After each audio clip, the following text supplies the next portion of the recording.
Okay. तो last day हम लोग बात किए थे, है ना, कि 3 पार्ट में कैटेगराइज किए थे, सैचुरेटेड, अनसैचुरेटेड। लास्ट वीडियो में उसमें हम लोग आगे बढ़ रहे हैं। तो इधर होता है हमारा सबसे पहले, इधर जो है ये हमारा सैचुरेटेड हो गया, ये अनसैचुरेटेड, और ये दोनों अनसैचुरेटेड में आते हैं। ये अल्काइन, ये अल्कीन और ये अल्केन। ठीक है, जैसे इथेन, इथीन और इथाइन। अब यहाँ देखिए इंपॉर्टेंट टर्म क्या आता है, अल्काइल ग्रुप कैसे बनता है। तो अल्काइल ग्रुप का मतलब हो गया जब हम लोग अल्केन में से, अल्केन से एक हाइड्रोजन को कम कर देंगे तो अल्काइल बन जाएंगे।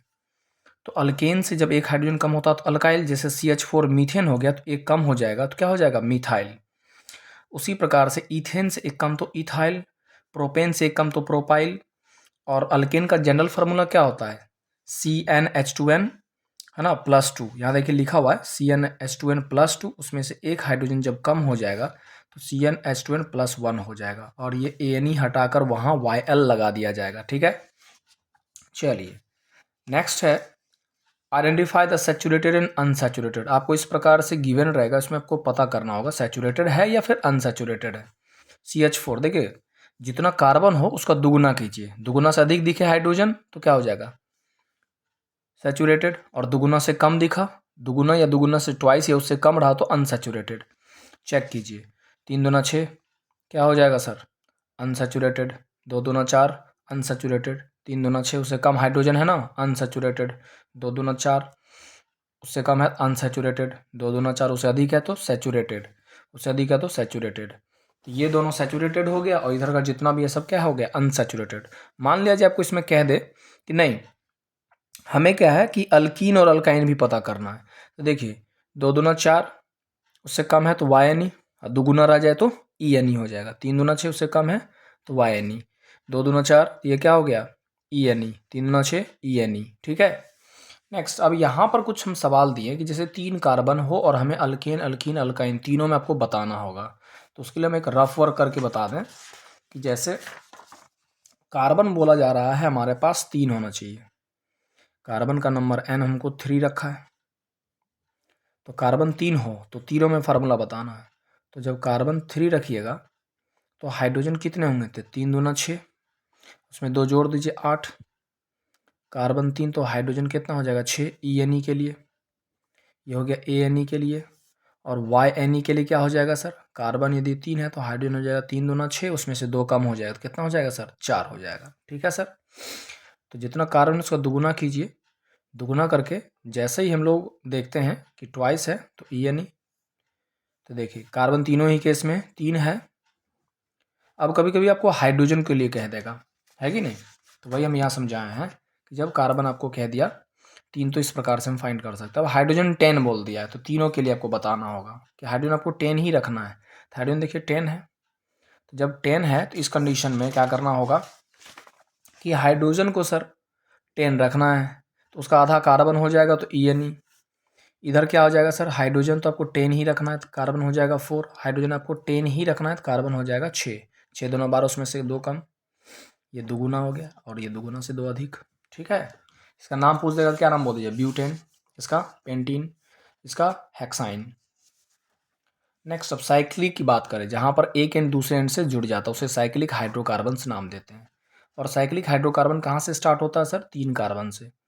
तो 3 कार्बन होगा तो इसमें बताइए कितने हाइड्रोजन और लग सकते हैं, एक कार्बन 4 बॉन्ड बनाते हैं तो 1 और 2 तो पहले से बन चुका था, तो 2 और हाइड्रोजन लगा दी, इसमें भी 2 और हाइड्रोजन लगा दीजिएगा, इसमें भी 2 और हाइड्रोजन लगा देंगे। इसका नाम यदि लिखना होगा तो क्या लिख देंगे, साइक्लो, साइक्लो, और 3 कार्बन है तो प्रॉप, ANE। इसमें भी देखिए सब में 2-2 हाइड्रोजन लग जाएगा रिंग में, क्या कि 2 बॉन्ड पहले से ऑलरेडी बना हुआ है, साइक्लोब्यूटेन। इसका नाम, इसमें देखिए सभी में रिंग में 2 पहले से बना चुका है बॉन्ड, और 2 बॉन्ड और लगा देना, बिकॉज कार्बन के अंदर टोटल 4 बॉन्ड होना चाहिए, साइक्लोपेंटेन।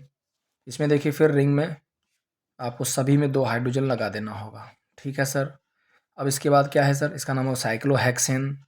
साइक्लो लगा दीजिए जितना आप लिखते हैं ना, हेक्सेन, है ना, यहाँ पर पेंटेन, 4 है तो ब्यूटेन, 3 है तो प्रोपेन।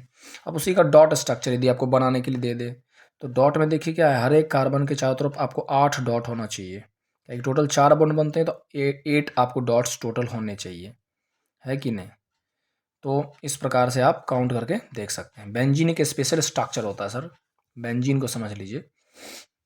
बेंजीन में क्या है सर कि बेंजीन के अंदर आपको 6 कार्बन्स होते हैं टोटल 6 कार्बन है। और इसमें पहले आप सिंगल बॉन्ड से सभी को कनेक्ट कर दीजिए और अल्टरनेट कहीं से भी शुरू कर दो, यहाँ से शुरू किए इसको छोड़ देना, अल्टरनेट करके यहाँ देना, इसको छोड़ के यहाँ देना है। सब देखिए हर एक कार्बन आपका 3 हाइड्रोजन से जुड़ चुका है, ठीक है।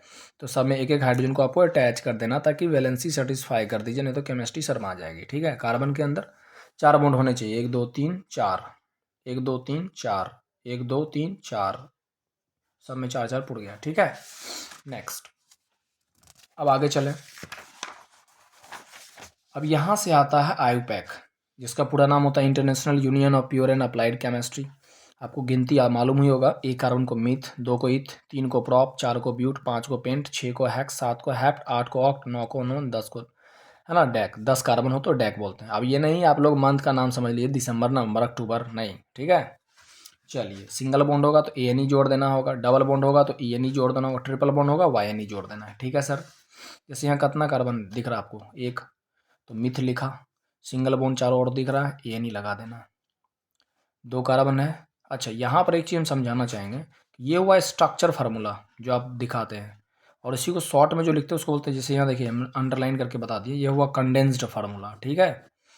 कंडेंस्ड फार्मूला, स्ट्रक्चरल फार्मूला बोलेगा तो आपको इस प्रकार से बनाना होगा, अरेंजमेंट दिखाना होगा, ठीक है। नेक्स्ट, जैसे इसी का है प्रोपेन का, प्रोपेन है ना, प्रोप मतलब 3 कार्बन हो गया, ANE है तो दुगुना में 2 अधिक हाइड्रोजन होगा, ये हो गया स्ट्रक्चरल फार्मूला, और उसका ये हो गया कंडेंस्ड फार्मूला। उसी प्रकार से ब्यूटेन है, तो ब्यूट मतलब 4 कार्बन होता है, तो ये हो गया इसका स्ट्रक्चरल फार्मूला, और नीचे हो गया इसका कंडेंस्ड फार्मूला, ठीक है सर, ये कंडेंस्ड फार्मूला, ठीक है। ओके, नेक्स्ट आगे मूव करें तो आयुपैक नेमिंग में इसके बाद कहाँ से चलेगा, स्टार्ट होगा, इसको समझिए। अब जो है सर, जैसे यहाँ पर टोटल 1 2 3 4 5 कार्बन है, ठीक है।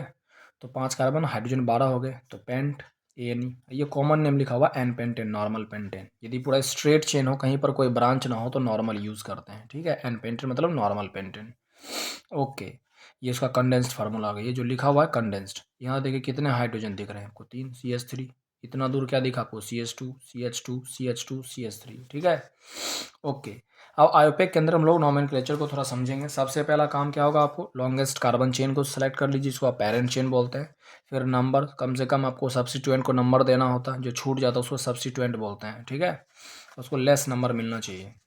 अब जैसे यहाँ पर दे रखा है इस डायग्राम, इसमें तो आपको समझने में थोड़ा सा कठिनाई होगी, तो ऐसे हम समझा दें। जैसे 1 2 3 4 कार्बन है, एक यहाँ अटैच है। अब ये तो पेरेंट चेन हो गया, तो जो छूट जाता है उसको सब्स्टिट्यूएंट बोलते हैं, ठीक है। तो 1 2 3, 2 नंबर पर ये छूट रहा है, तो जो छूटता है उसको पहले लिखते हैं। तो 2 मिथाइल, और कितना का पेरेंट चेन है, 3 का, तो प्रोपेन, 2 मिथाइल प्रोपेन। ओके, आगे कॉमन नेम रहेगा तो आगे समझाएंगे आपको। कॉमन नेम इसका आइसो ब्यूटेन नाम हो जाएगा। कॉमन आपका जनरली होता है, यदि स्ट्रेट है तो नॉर्मल, सेकंड नंबर पर एक CH3 अटैच हो तो आइसो, और 2 CH3 अटैच हो तो नियो। यहाँ देखिए 1 2 3 4 5 कार्बन है, पेरेंट चेन 4 कार्बन का हो गया, ये छूट गया। यहाँ क्या लिखा हुआ, 2 मिथाइल ब्यूटेन। क्यों लिखे 2 नंबर पर, क्या कि 2 नंबर पर देखिए ये CH3 लटक रहा है, ये छूट ही गया, बिकॉज इसको पेरेंट चेन माने 4 कार्बन का, जो छूट रहा है तो वो हो जाएगा आपका सब्स्टिट्यूएंट, 2 मिथाइल ब्यूटेन। जब भी आप डिजिट अल्फ़ाबेट लिखते हैं बीच में आपको हाइफन देना ज़रूरी है। ओके, अब यहाँ पर देखिए इस कंडीशन में 1 2 3 पेरेंट चेन हो गया, ऊपर नीचे छूट रहा है, ठीक है। तो 2 नंबर से ही दोनों अटैच है, तो 2,2, जब डबल एक से ज़्यादा डिजिट रिपीट करता है तो कॉमा यूज़ करता है, और इसके बीच में यहाँ हाइफन यूज़ करेंगे, डिजिट और अल्फ़ाबेट के बीच में हाइफन। 2 2 डाई, क्या कि दोनों एक ही चीज़ है, डाई मिथाइल, दोनों CH3 मीथेन में एक हाइड्रोजन कम तो मिथाइल, 3 कार्बन का चेन था, प्रोपेन। कॉमन नेम होता है नियोप्रोपेन। इसका कॉमन नेम क्या हो जाएगा सर, देखिए सेकंड नंबर पर छूट रहा है तो आइसो पेंटेन। अब इधर आ जाइए, सीधा आ रहा है स्ट्रेट चेन रहे तो पेंटेन लिख देंगे। सेकंड नंबर पर एक CH3 देख लीजिए, 1 2 3 4 5 है तो पेंट ANE, 1 2 3 4 5, एक छूटा हुआ है तो 2 नंबर पर नंबरिंग इधर से स्टार्ट होगा, 3 4 5। यदि इधर से कोई नंबरिंग बच्चा कर दिया तो गलत हो जाएगा, क्यों, क्योंकि इधर से आप नंबरिंग करते हैं नीचे वाला, तब तो 4 नंबर मिलेगा इसको, छूटा हुआ जो कार्बन है ये, तो गलत हो जाएगा। तो कम से कम नंबर आपको मिलना चाहिए छूटा हुआ सब्स्टिट्यूएंट को, तो ये हो जाएगा क्या सर, 2 मिथाइल, 5 कार्बन का पेरेंट चेन है तो पेंटेन। अब इसका देखिए नाम क्या हो जाएगा सर, इधर से देखिए हाँ, ये तो पैरेंट चेन हो गया। हाइड्रोजन आप खुद से लगा लीजिएगा, 4 जानते ही हैं, कार्बन में 4 हाइड्रोजन लगते हैं। इधर से नंबरिंग कोई बच्चा करेगा 1 2 3 4 5, 5 कार्बन का लंबा से लंबा कार्बन चेन हो गया। अब छूटा कौन कौन, ये छूट गया, ये छूट गया, ये छूट गया, ठीक है, 3 जगह पर छूट रहा। यदि इधर से नंबरिंग करते तो 2 नंबर मिल रहा, 3 नंबर मिल रहा, 4 नंबर मिल रहा है, ठीक है। सबको आप लिख लिया कीजिए, 2 3 4। इधर से नंबरिंग करते तो 2 3 4 सेम मिल रहा, तो किधर से भी नंबरिंग आप कर सकते हैं। तो देखिए आपको इसका नाम कैसे लिखना पड़ेगा, 2 3 4। कितने मिल रहे आपको, 3 मिलता, hyphen tri methyl, tri methyl. Parent चिन्ह 5 का है तो पेंट ANE। इसमें आ जाइए 1 2 3 4 5 6, है कि नहीं। अब बताइए 1 2 नंबर, 3 नंबर, 4 नंबर, इधर से करते तो 1 2 3 4, तो नंबरिंग कम इधर से मिल रहा, तो ये नंबरिंग सही रहेगा, ठीक है। इधर से नंबरिंग करते तो एक मिलता, 1 2 3 नंबर मिलता, एक को 4 नंबर मिलता, एक को 5 नंबर मिलता। इधर से कम मिल रहा, 1 2 नंबर एक मिल रहा है, एक तो 3 एक तो 4, तो जिधर से कम नंबरिंग हो उधर से नंबरिंग स्टार्ट कीजिए। तो इसका भी सेम नाम हो जाएगा 2 3 4 ट्राईमिथाइल। और 6 कार्बन है तो आखिरी में क्या आ जाएगा, हेक्सेन। तो आपको इसका नाम कैसे लिखना है, 2 3 4 ट्राई मिथाइल हेक्सेन। चलिए नेक्स्ट, अब आगे चलें। अब अनसैचुरेटेड कंपाउंड है, C डबल बॉन्ड C है। देखिए डबल बॉन्ड आ गया तो ENE तो लगेगा ही, 2 कार्बन है तो इथ, डबल बॉन्ड है ENE, इथीन। कॉमन नेम इसका होता है इथाइलिन। ये हुआ कंडेंस्ड फार्मूला, ये हुआ स्ट्रक्चर फार्मूला, ये आपका स्ट्रक्चर फार्मूला, ये आपका कंडेंस्ड फार्मूला। प्रोपीन, 3 कार्बन है तो प्रोप, डबल बॉन्ड है ENE, कॉमन नेम प्रोपालाइन। अब सर कॉमन नेम का इंपॉर्टेंस कहाँ पर है, तो कॉमन नेम का वो इंपॉर्टेंस उतना ज़्यादा पूछता तो नहीं है, बट कभी दे देता है आपको। ये प्रोपालाइन से रिएक्ट करवाया तो आपको मालूम तो होना चाहिए। अब जैसे ये देखिए ट्रिपल बॉन्ड वाला है, C triple bond C, 2 carbon तो इथ, ट्रिपल बॉन्ड YNE, इसी को कॉमनली बोलते हैं एसिटाइलिन, ठीक है। फिर ये 1 2 3, 3 कार्बन है तो प्रोप YNE। इसका कॉमन नेम देखिए, इधर वाला क्या दिख रहा है आपको, CH3, और इतना दूर को आपने क्या नाम रखा है कॉमन नेम में, एसिटाइलिन। तो मिथाइल एसिटाइलिन नाम देते हैं कॉमन नेम में, और आईपैक नेम तो आपको आसानी से याद हो गया होगा। चलिए नेक्स्ट वीडियो में हम लोग आइसोमर से बात करेंगे, ठीक है, ओके।